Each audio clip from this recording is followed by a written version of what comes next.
마치 이게 뭐 투기해서 무슨 숨겨놓은 것처럼 보도를 하고 그러는데 저는 그런 짓 안 합니다. 전혀 모릅니다. 저는 거의 가본 일도 없고요. 이제 조치를 할 거니까 만나야 제가 더 이상 드릴 말씀이 없어요. 모든 게 제 불찰로 생각을 합니다. 국회의원, 장관과 차관, 그리고 각 부처의 최고의 공무원들. 이들이 해마다 공개하는 자신의 땅, 아파트, 건물들. 이들은 과연 청렴하고 정직한 공무원으로서, 국민의 공복으로서 그 역할에 충실하고 있는 것입니다.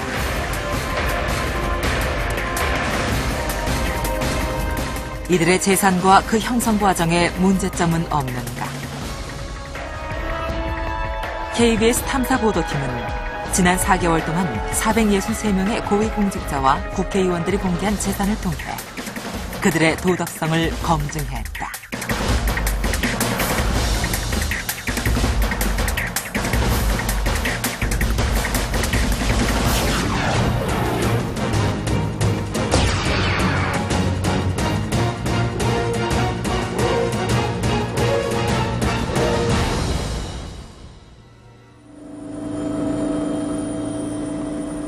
한 평에 수천만 원을 호가하는 서울 강남의 아파트들. 우리나라의 평균적인 노동자가 30년 이상을 저축해야 살 수 있는 고가의 주택들이다.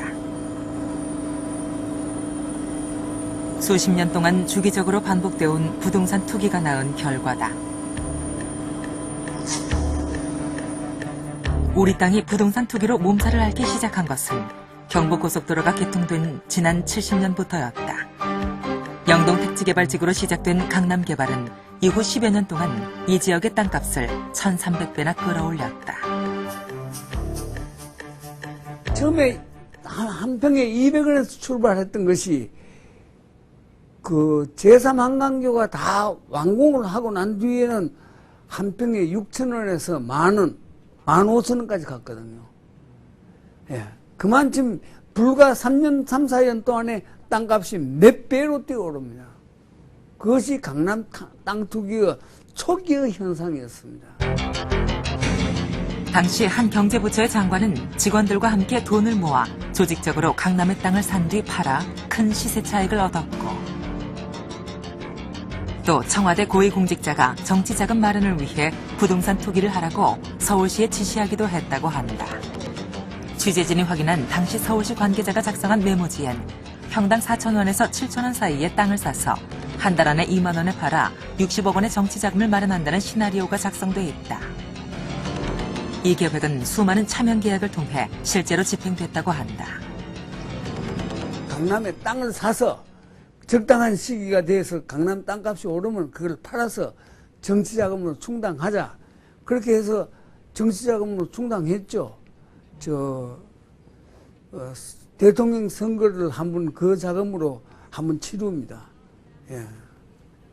서울 강남 5개 지역에서 일고 있는 부동산 과열 현상은 부동산 투기가 일어날 때마다 정부는 수많은 대책을 내놓았지만 따라서 경제개혁은 오히려 고위공직자 자신들의 부동산 투기 의혹이 불거져 공직에서 물러나는 경우가 빈번했다.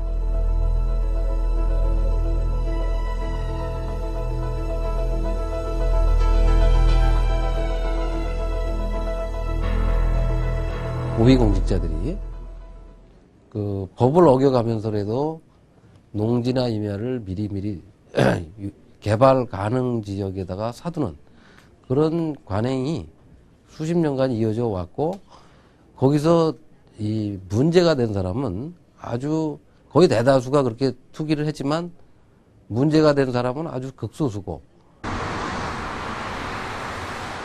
서울 강남 지역의 마지막 노른자위 땅 가운데 하나인 서초구 신원동의 개발 제한 구역. 이곳은 지난 88년 9월부터 토지거래 허가 구역으로 지정돼 원주민이 아니면 쉽게 땅을 사지 못하는 곳이다. 하지만 이 땅의 대부분은 이미 외지인들 소유다. 땅 소유주들이 직접 농사를 짓는 경우는 거의 없다.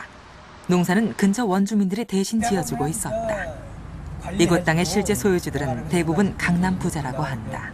장사를 나눴더니 요거는 저 신씨라고 저기서 성남도 살고, 구체적으로 있는 거는 그저 한나라당 박희태. 제1야당의 대표 최고위원까지 지낸 오선의 박희태 국회 부의장. 정확한 소유주 확인을 위해 떼본 폐쇄등기부 등본에는 이른바 사회지도층 인사들이 한꺼번에 땅을 산 것으로 돼 있었다. 박희태 국회 부의장의 부인인 김모 씨, 민주당 이정일 의원의 부인인 정모 씨, 당시 경제기획원 고위 간부의 부인인 전모 씨 등이 같은 날 함께 어울려 각각 300평씩의 땅을 산 것이다. 이들이 땅을 샀을 때 시세는 대략 20만 원, 현재 가격은 300만 원 안팎이었다.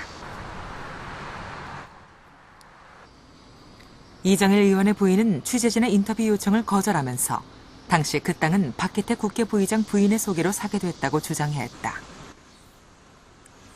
저희가 지금 막 외출을 하려고 그러시군요. 하는데 나중에 통계청장까지 지낸 당시 경제기획원 고위 간부 이모 씨는 고등학교 친목 모임에서 서로의 친목을 위해 산 것이라고 말했다. 뭐 아무런 그건 없습니다만 그러면 우리 고등학교 동기들끼리 모임 있지 않습니까? 그때 뭐 우리 한 100만 원씩 내서 뭐 좀 사놓자 그런 경우도 있었습니다. 그런데 이들은 비슷한 시기인 88년 12월 용인시 포곡면의 땅도 함께 어울려 샀다. 당시 각각 1000평의 이내를 매수한 사람들은 박희태 국회 부의장의 부인 김모 씨, 당시 경제기획원 고위 간부 이모 씨, 국내에서 손꼽히는 한 회계법인 대표이사, 전 주미대사 홍석현 씨 등이었다. 홍석현 씨는 이 땅을 주미대사에 임명돼 재산을 공개하기 직전인 올 3월에 팔았다. 거기 그제 동서가 박이라고. 예. 그분이 박희태 씨하고 가까워가지고. 예. 그래서 뭐 그때 그냥 같이 좀 투자해놓자. 홍석현 씨는 또 내가 또 친구니까 사자고 그랬고 뭐 그런 거죠. 뭐. 글쎄요, 뭐 우리 집 사람이 어떻게 했는지는 모르겠는데 저는 정확한 기억이 잘 없는데. 아니요, 총장님이 이건 직접 사신 땅이거든요. 용인시 포공. 이름은 제가 돼 있더라도 예. 이 집 사람이 아마 김 씨하고는 친분이 있으니까 그런지. 두 분이 서로 지금. 예. 박희태 부의장의 부인은 88년 9월 서초구 신원동의 그린벨트를, 같은 해 12월 용인 포곡면 땅을 샀다. 그리고 용인 땅을 사기 3일 전인 12월 5일 강원도 평창에 3000평의 이내를 사들였다. 3개월 동안 서울, 경기, 강원도의 땅을 차례로 매입한 것이다. 지금은 모두 금싸라기 같은 땅이 됐다. 박희태 부의장의 부인은 이미 75년 서초동의 50평 대지를 사 97년 1월 모 재벌그룹 회장에게 팔았다. 한국감정원에서 확인한 75년 당시의 서초동 땅값은 평당 10,000원에서 50,000원 사이. 땅을 팔았던 97년 1월엔 공시지가만 해도 1,500여만 원이었다. 박희태 부의장은 부동산 투기가 아니냐는 질문에 현재의 논리로 당시를 재단하지 말라고 주장했다. 80년대 이런저런 이유로 부동산을 몇 건 샀습니다. 샀는데 그걸 뭐 꼭 지금의 개념으로 투기를 하기 위해 샀다, 이런 그게 아닙니다. 당시의 시대 상황이 부동산도 좀 불안하고 물가